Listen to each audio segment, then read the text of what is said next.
Church News TV Uganda kwoli muganda wange webale kubanga kwoli gwe atulaba ya subscribinga oli w'amaanyi nawe atanaba ku subscribinga make sure that you do subscribe to this Church News TV Uganda, the YouTube channel.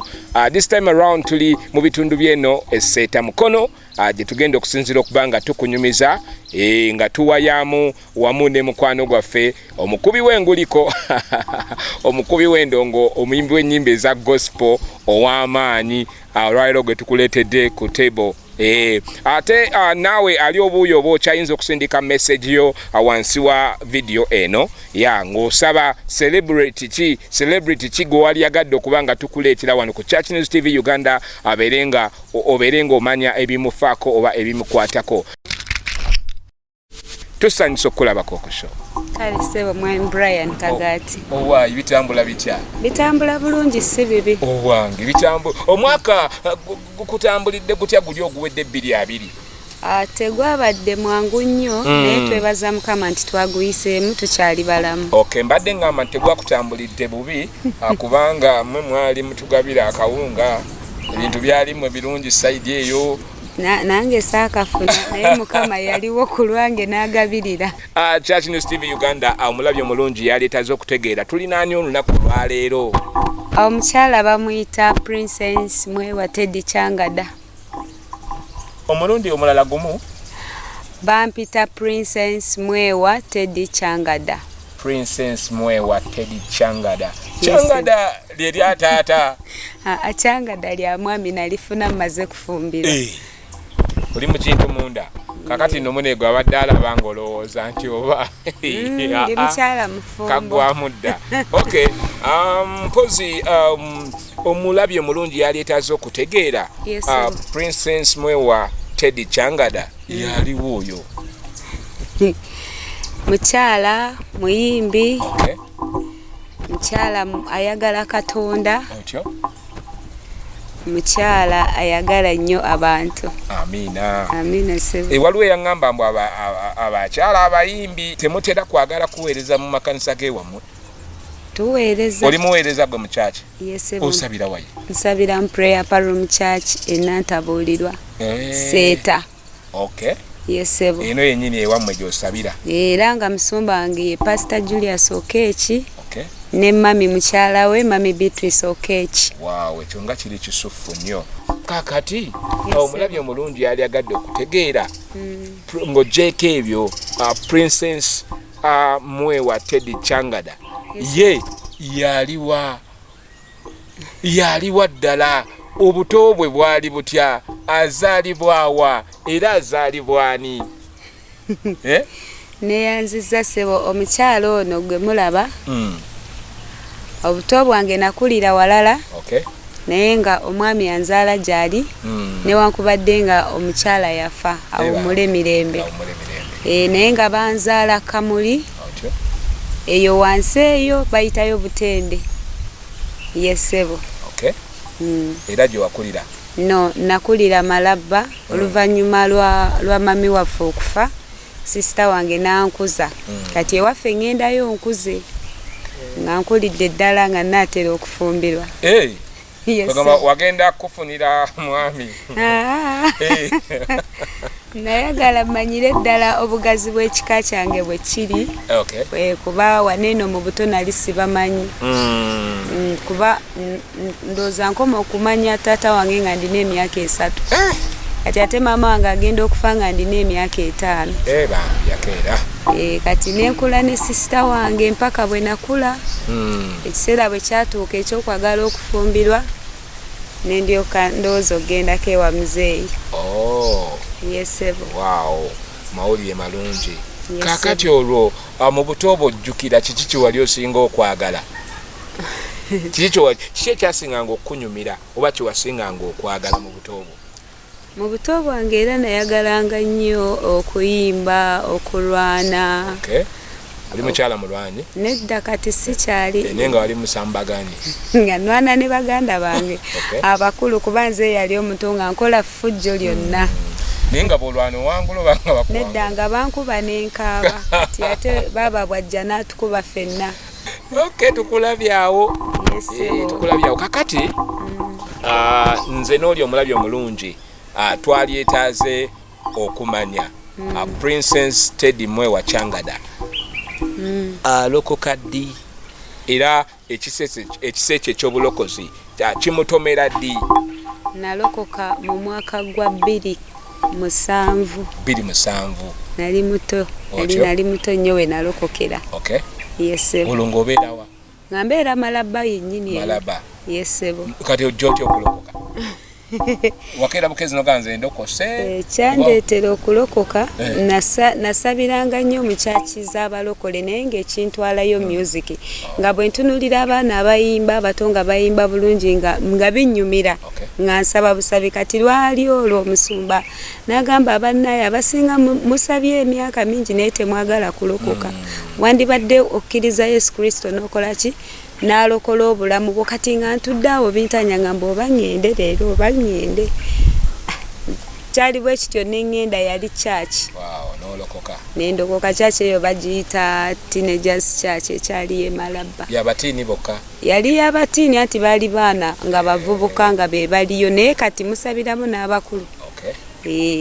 Bagiyita Teenagers Church. Yes. Nga ne pastor mutiini oba yenga pastor mukulu? Naye yali mutiini naye akaddiye. Era yanjatuza obulokozi ate ye yali muto ddala, si ye yali omusumba mwennyini ow'ekkanisa. Yesebo. Waaw, ekyo nga kisufu obulungi. Kati olwo olokoka omaze okulokoka awo olaba okyali mugole mu kkanisa ewa Yesu oli awo. Kati ekyo ekyokuyimba ate kyo obakana nakyo ddi? Ekyokuyimba kino ntandika okubyagala ennyo. Of course natandikira mu kyaki, nalwawo okujoininga kkanisa kubanga nzijukira yali 2008 to 9 bwe ntandikira okuyingira kkanisa, tutandika okuyimbanga n'abayimbi mu kwaya. Kati awo wenkitandikirako nnyo nange nentandikanga naye ng'era saali muyimbi nti mbitegeera era nga mbeerayo n'enjiga. Nembeera emabega eyo oluusi n'oyimba ne bakusikayo ne bagamba wafula ati nze wayimbye bubi. Bwe ntyo bwe nkiyingira. Yesebo. Wali ofunyeko chance n'oyimbako mu kwaya? Mu kwaya? Kwaya, yes. Church choir? Ate school choir? School choir nayimbako nga tukyali bato nga sinnalokoka. School choir yannema. Musajja bamuyitanga Mr. Batte Douglas. Azengamba why kiro yoyimba nampita nankuba enswanyi awo nanga oyina kuyimba bwoti. Wawulira otya kyakuluma? Zannuma kubanga nagendanga mu kuyimba nga saagala kuyimba. Kituufu. Kati nga kyonna kyemba nkoze bannange kiba kisaa. Katonda aba ayambye buyambi kubanga nanoonyanga eddoboozi gye ndijja nga nange sirabayo. Kakati olwo onkulabyeko ogambye wayimbako mu kwaya ey'essomero katono? Kati nnyo ate sinze yakulemberanga. Ate mu church choir? Mu church choir tuzze tuyimba. Yesebo. Kakati yesebo awo nga tuvuddewo ofuna ddi ekirowoozo ekyokugamba nti nsobola okubeera solo artist, nsobola okubeera a standing gospel artist? Kuba bwe mpulira waakawo wa muntu eyasalawo okuyimba si eyagamba nti kangezeeko bugeza. Kati gwosalawo ddi okutuuka okumalirira okutuuka awo kubanga ebiseera ebisinga obungi bwe tuba tukyakula abaana mube tuba n'abaana ab'enkiza ab'enjawulo, abaana abagerwako gundi oyo bannange omwana ayimba banne nange saayimbako sijja kulimba. Twaba n'abaana abayimba ng'era bagamba oyo anduluka kumirizi, oyo anduluka kumirizi. Omwana bannange tetumanyi nakyalibeera naye nga kati babivaako dda tebabiriraanye nabbiriraana. Kati gwe ofuna ddi obumalirivu obutandika okuyimba? Gwali mwaka gwa 2015. Kati nga awo ntandise okukolakolayo obusente obutinitini ennyo bwe nali nga nfuna. Kati mu 2016 ne ngamba zino sente sirina kye ngenda zikozesa, kanzisonde oba nazisondera mwaka mulamba ngende mu studio ntandikeyo ennyimba kuba nali na recording ennyimba zange nga nnyingi nga ziri mu kitabo. Unfortunately ekitabo kyange ekyo baamala ne bakippa ndowooza kyabula bubuzi saategeera ni yakitwala naye nenziramu nenzijukirako ezimu ennyumu nenziwandiika. So 2016 bwe nvaayo okujja mu studio ntandika okukola ku nnyimba. Luyimba ki lwa recordinga? Nasooka n'oluyimba lwe bayita Nkwebaza Yesu zaali 6. Naye nga olwo lwalimu Nkwebaza Yesu byokola bikulu, n'ennyimba y'olusoga niwoosaaniire, n'ennyimba Okwagala kw'olina nga kungi, n'ennyimba Ninani luli mu Luswayiri. Ninani ndumanyi, Okwagala kw'olina ndumanyi. Waliwo ne luli lwasoose olwa Nkwebaza Yesu. Soko tuwemu akapera ku luyimba olwo. Wa recording album nga namba Gwingo kuyimba okutandika mungu oli mugaga. Zali mukaga ate nali mugaga namala kwelumya n'ensonda kasente. Oli ne wabagamye nti nze nja kukolya kulayisa emitwalo 15 ogenda okulaba ngero oli mukamo kitundu. Era nakasondera omwaka gwange mulamba. Watandika oli munyivu. Kakati kamboze. In fact soko twemu kapera kulimba luli. Oluliwa? Olwasooka okulikodingira ddala. Nkwebaza Yesu. Nkwebaza Yesu. Lw'ebyetaago byange by'oli mukumpa guno mwaka Yesu. Nkwebaza Yesu olw'ebyetaago byange by'oli mukumpa guno mwaka. Okusooka neebaza byonna Mukama by'ozokola. Neebaza obulamu bwampadde taata, neebaza bukya Nazarete wandekulira. Weebale Yesu egy'emyaka. Okay, kakati olwotandise okuyimba. Yesebo. 2016 oluyimba lutandika nalwo ddala. Lulungi. Yesebo. Balita batya? Kwebaza Yesu olw'ebyetaago byange. Mbadde mayinza nalukwata obubi. Kwebaza Yesu olw'ebyetaago byange. Osooka okulikodingira ddala. Yesebo. Producer ani? Baproducer baali babiri.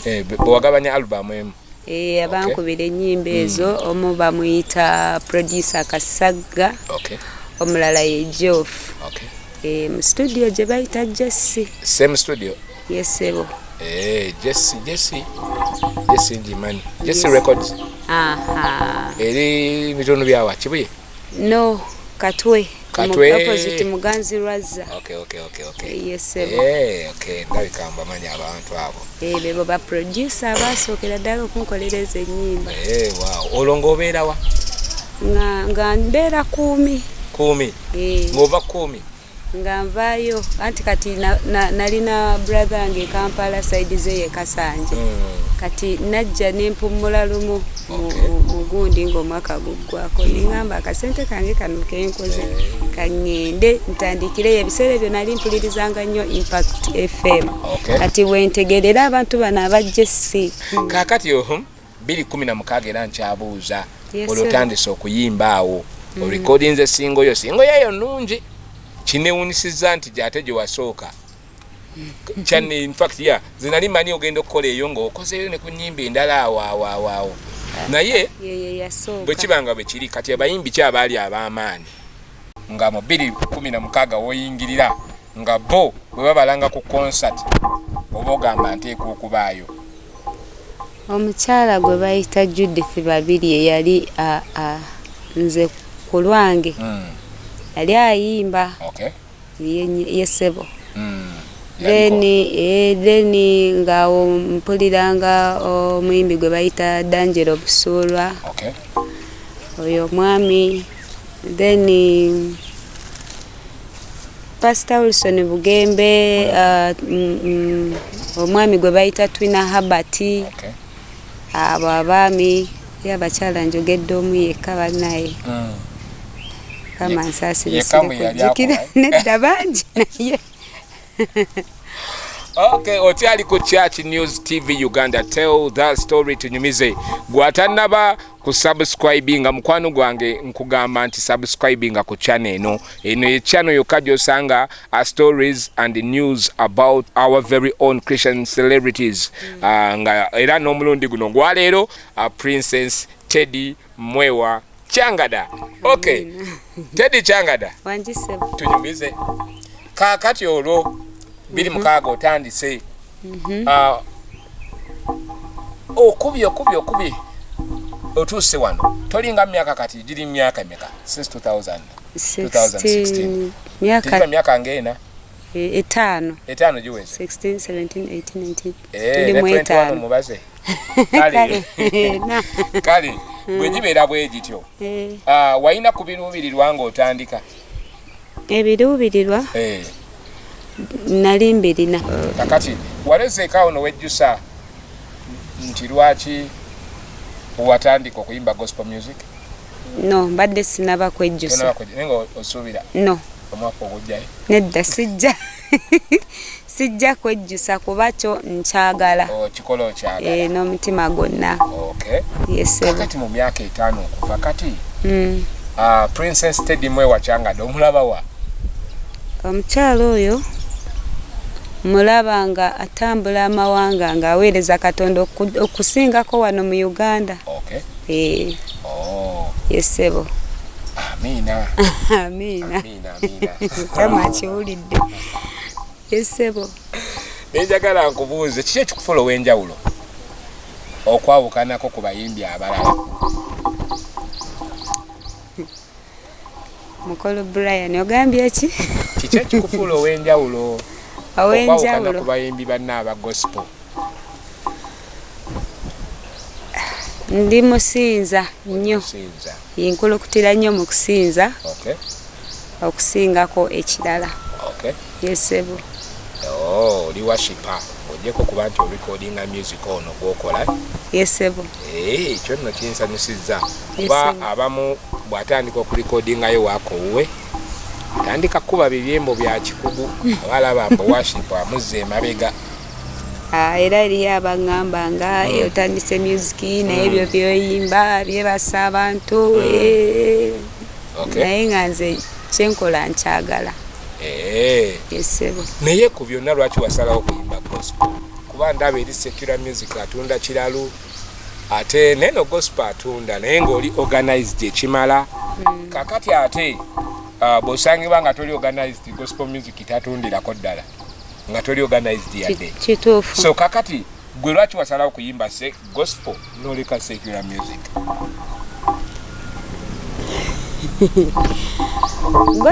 Gospel music mwagala bwagazi okusinzira ne ku bulamu bwenzize nkuliramu. Lwaki njagala okuyimba gospel? Njagala okugulumiza erinnya lya Katonda. Kubanga janzije wala. Okay. Singa tabadde Katonda teri muntu yandisobodde kunzija yeeyo. Era ebiseera ebisinga bwe ntuula n'enfumiitiriza ku ki Katonda kyanfudde kati kyendi ne wa gye nvudde mba neetaaga okuyimba ennyimba nga zimugulumiza. Okay. Yes, sebo.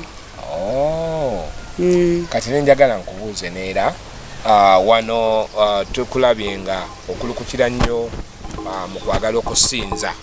Yes, sebo. N'okutendereza n'okusosowaza Mukama okuyimusa Mukama. Yes, sebo. Nembuuza nti kati essaawa eno kiki kyokolako?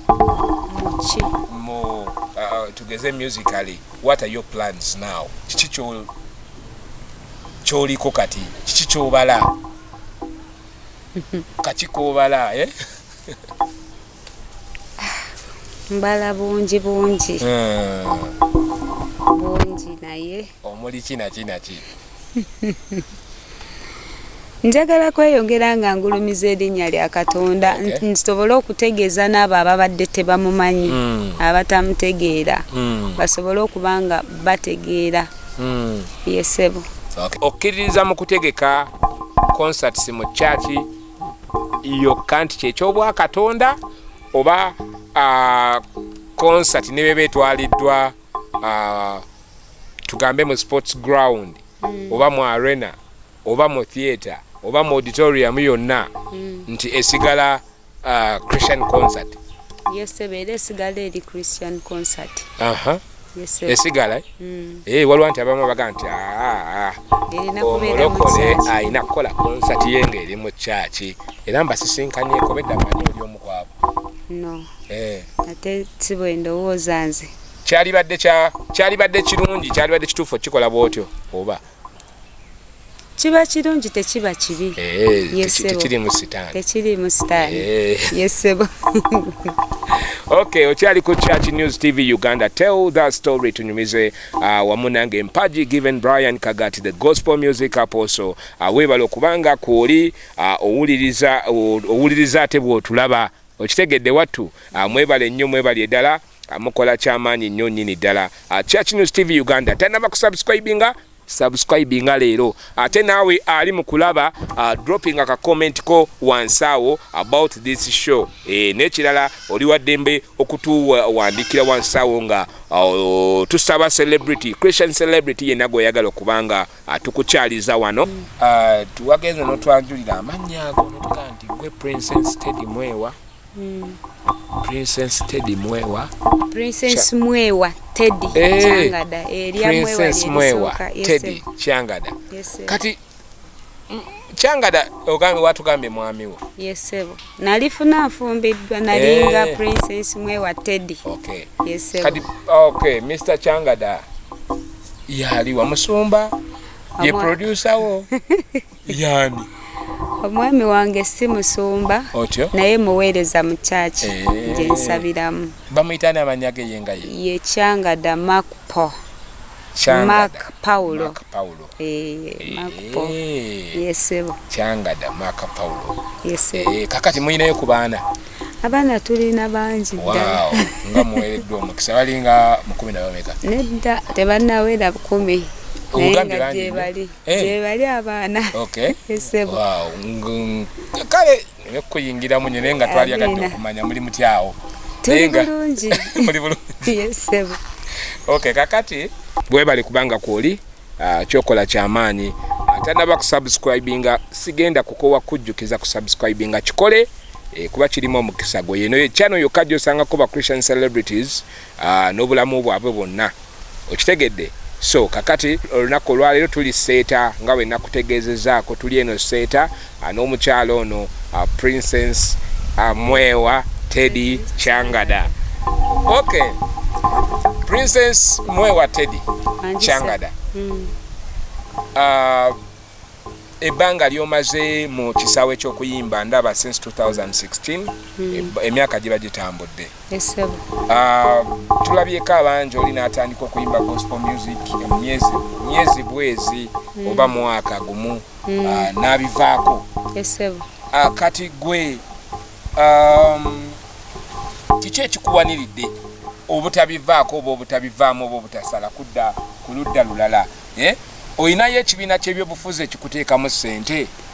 Nedda ssebo sikirinaayo. Tokirinaayo? Yesebo. Kati gw'osaze magezi ki? Era oli munnaffe alaba wali muwadde magezi ki gwe mukikola mutya okusigala ng'oyimba gospel music year after year after year? Ekintu kino kyetaagamu obugumiikiriza. Kyekisookera ddala okugumiikiriza. Oluusi ssente zirabika oluusi ne zibula naye tekitegeeza nti okiveeko. Kakati n'ekirala obadde ombuuza nti ndinayo ekibiina kyonna ekinteekamu ssente teri okuggyako omwami wange. Yalwana n'afuba n'afunayo akasente n'agamba kakati genda okuleyo luno oluyimba. Bamala mugamba nti nafunyeeyo kaneeno. Yesebo. Mu bufunze omwami we ye manager wo? Era kakati ye manager. Nsawe ne manager wo? Yesebo. Wow. Chunga cha amani. Amina. Ali muchi balance nga mutya. How do you balance family and music? Obi handling otya? Kwasaganya otya? Nkozesa bwongo. Okay. Ndina okulaba nti eno mu maka mu bufumbo nkola byonna bye nnina okukola ng'omukyala. Okay. Then still neno mu music nefuba okulaba ate nebaza Katonda nti unsupportinga tenkola akyagala. Okay. Yesebo. Katonda akusupportinga omwami ya supporting. Omwami kyentegeeza nti omwami ali supportive. Akyenkola akyagala. Yesebo. Okay. Ekikumbuuzisiza ekibuuzo ekyo. Yesebo. Omukyala gwe waŋŋambye akuinspiringa okukola gospel music. Yesebo. Oba yakuinspiringa. Nalaba ebyobufuzi byamutwala nnyo. Kituufu. Kati gwe tekyakukosaamu Kyankosa nnyo nenkaaba nokaaba. Yesebo. Otyo? Kyankosa nnyo. Yesebo. Naye ate ekirowoozo tinawo otandike? No. Sikirina ekyo ekirowoozo. Toyagala kwesimbawo? Sikyagalira kufuga. Nedda ekyo Mukama akiddira eri. Yesebo. Naye olowooza kiki ekiviirako abayimbi okuva mu lugendo? Abadde ayimba gospel n'asala n'ayimba biri, oba abadde eyalokoka n'abivaako? Biseera ebisinga kyemmanyi oba kyenzize ndaba abayimbi bano aba gospel bw'atandika n'alaba nga ali ku lwawo okututumuka, abasinga baagala ttutumu. Otyo? Ekirala amalala. Bw'oyimba oluusi ne bakuba engalo ne bakola ki n'ofuna amalala awo, ekyo kyekirala ekisinza okubatta. Ne bava ku mulamwa, then n'ekyokwagala ennyo okulembeza okwagala nnyo ssente. Yesebo, kubanga ojja kwesanga nti eno mu gospel music abamu ajja kulaba nga ssente tazifuna nnyo mu bwangu nga bwe yandigenze mu kiri kye balowooza nti kyekirimu ssente. N'agamba omugezi kansale enzira eri. Yesebo. Kati awo nenjagala okumanyiira ogenze nokoona ku kya ssente tibaagala nnyo ssente. Ssente embi? Ensente simbi nnungi, weewaawo nange nzaagala. Naye y'ensonga nagambye nga ntandika ku ekyo ekibuuzo nti ekintu kino kyetaagamu nnyo obugumiikiriza. Abasinga kuba ndowooza oba ku papa. Nagamba guno omwaka bwe guyitawo ne guno n'empeza 5 nga sinaba kubaako wentuuka. Ngenda sala eddiiro nzire eri ndabeko ate eri. Kati abamu ne beesanga nti mu kusala asangayo eri abakola ki abanguwa okumukwatako okumuwanira ate n'alemerayo. Kati awo ne byanguwa ne bimwanguyira oba? Ndowooza ne bimwanguyira n'amala galemerayo eyo. Webale nnyo okubanga ifwe mugenyi waffe olwaleero. Church News TV Uganda, tell that story tunyumize wamu nange Mpaji Given Brian Kagati, the gospel music apostle. Tukikwasaganya tukivuga mpola mpola wano. Muli eyo mikwano gyaffe mutulaba mukola kyamaanyi subscribinga fuba okulaba nga otegeezako mukwano gwo about this channel naye subscribing tutambulire wamu nga ffenna tumanyi ki ekigenda mu maaso ku ba Christian celebrities baffe mu ggwanga Uganda. Okay, omuyimbi kwoli okuba beera ne discipline ate beera mukakkamu. Toweerabira kubeera musabi, okitegeera.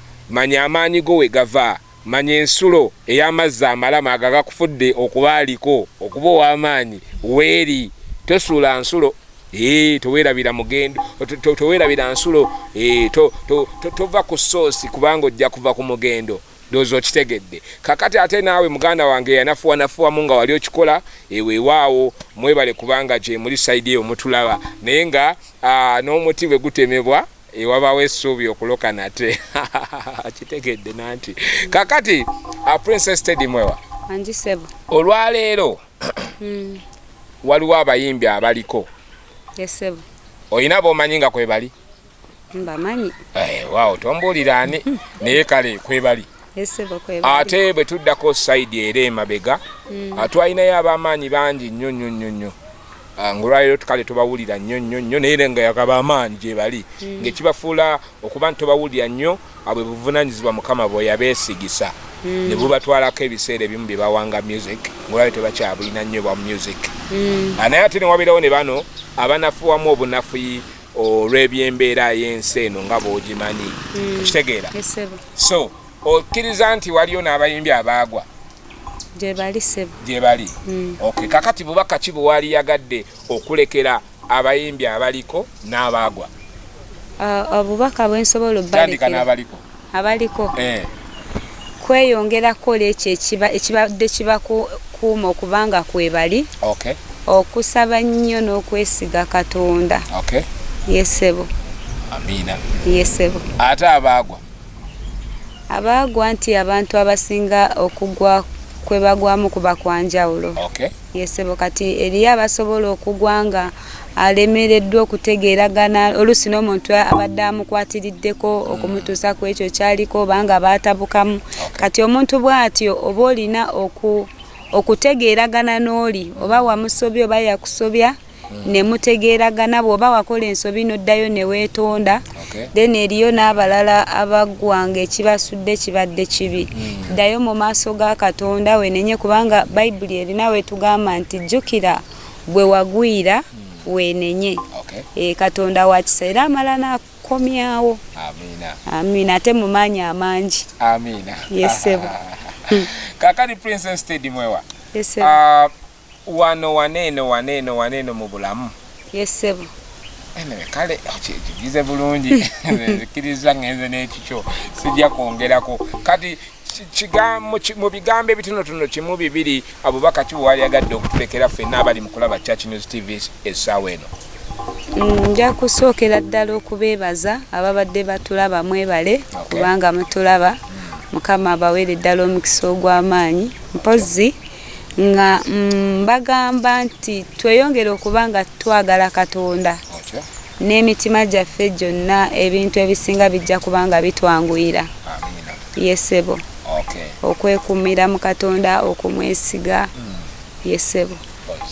Nakyo nkirabye kitegedde kati Princess Teddy Mwewa. Princess Mwewa Teddy Kyangada. Wa brandinga mama kakati. Yesebo. Kiki kyotali kiki ekiyinza okukalubirira okwerabira ekyo kyotali erabira ekyali kikubaddeko okuva mu buto bwo okutuuka wano wootuuse bingi naye kanjogereko bitiringa bibiri oba bisatu. Kale gyotali erabira ebyo ekisookera ddala sijja kwerabira olunaku omukadde wange lwe yafa. Nali muto nnyo nga sirina kyemmanyi bwe yafa ne baŋŋamba nti nno yabadde mulwadde nnyo bagenze bamuteeka musana agamba bamutaddeeyo ajja kuwona ajja kuvayo naye bwe najja nkula nga kinnuma ekyo siri kyerabira mpozi n'ekirala dumu nali nnyimba nga nankabitandika ebyokuyimba tugenze mu kanisa zino ennene sijja kujogera kanisa yonnungi ati nembeera ku bana abaali bakutte emizindaala babakinga neŋŋenda nennyimba bubi nenfulatinga omukulu w'abayimbi najja nansikayo nga olwedde tuli mu conference abantu bangi nansikayo ku kazina agamba vaayo dde eri emabega ekintu ekyo siri kyerabira era buli wembeera nkinyumiza ku baana bemba nabo. Sokoleka yali mwami mukyala. Yali mwami mukyala tomutubuli yali nnyali sijja bagamba just mwami mukyala yali mwami eyatuma omukyala baali babiri yagamba genda omu mwami wa munne no bonna baali bakulu nga kuliko omukyala n'omwami kati omwami n'atuma omukyala nagamba genda omugjeyo najja nansikako bw'ati akazindaalo nagamba dde eri emabega n'akawa omulala kati akulengera ku TV ye nawulira bubi nnyo ekyo kyo siri kyerabira obundi Mukama atuwa ebitatugwanira wewaawo oli n'agamba nti oyo yayitawa okubanga yakola ekyo oyo yasobola atyo okubanga ate yavunaanyizibwa ku ekyo oyo mumanyi okitegeera so amaaso g'abaana b'abantu bwe galaba ate ye Mukama si bw'atulaba bali ensi bwekulaba oba bwetulaba ate ye Mukama si bw'atulaba waliwo akulaba ng'alaba rasita naye nga ye Mukama alaba pasita okitegeera waliwo akulaba ng'alaba kirala naye nga ye Mukama alaba muweereza okitegeera so kati embeera bwetu ebyo tali erabira nayimbawo bubi nnyo ne banzijayo ne mpulira bubi ne ngamba bannaye kaakati oba sisaanidde kuyimba toyinza kukyerabira ekyo then n'ekisembayo bingi ekisembayo nga nankaluko kanagenda ku crusade yali ya Pastor Kayanja nengenda obudde ne buzibanga simanyi amataala gagenda ne gakanyo nendooza nti bukyatunula nenzirayo waka ku ssaawa nga 2 ate nga tebatukiriza kutambula sister wange yankuba emiggo egyo namala omwezi mulamba nga sisobola kutuula yankuba nankuba naye nkyebaliza Katonda nti naye yalokose ekyo nakyo siri kyerabira bankuba emiggo olwokgenda ku crusade nemala omwezi mulamba nga akabina kannuma yesebo amina naye nga bubadde bungi naye kankomaawo yesebo nga sinaba kumaliriza eri ebintu bingi bye tuli mu kuteekateeka nze n'omwami wange tulina bingi tukyabifumba tebinnatuuka kutuuka kiseera kya kubijjula naye kyensaba nti mweyongere nga mulaba TV nga mulaba muwuliriza radios muwuliriza ennyimba nja kuba mbategeeza tulinayo plan eyokukola concert naye nja kuba mbategeeza ddi yesebo mu maaso eyo gye bujja tukyakiteekateeka n'omwami mbeebaza nnyo bannaye mwebale kubanga muwuliriza ennyimba zange mwebale kubanga musaba ennyimba nebaza ne bapromota bonna abazze banyambako mu kintu kino eno nga mbasabira omukisa omunene Mukama yeeyongera okubanga abawa bye musinga okwagala n'okubawangaaza. Tell that story tunyumize leo tubadde tunyumyamu ne mwana muwala Princess Mwewa Teddy Kyangada era nga tubadde wano mu bitundu by'Esseeta naye boolaba mbeera bwe badde ekwajjiza oba bawekwatidde akati awebala okubaako ng'ogoberera atana subscribinga kikole wansaawo comment yo tugirindiridde wansaawo likinga sharinga Mukama agenda kukuwa omukisa. Nze Mpaji Given Brian Kagati the Gospel Music Apostle.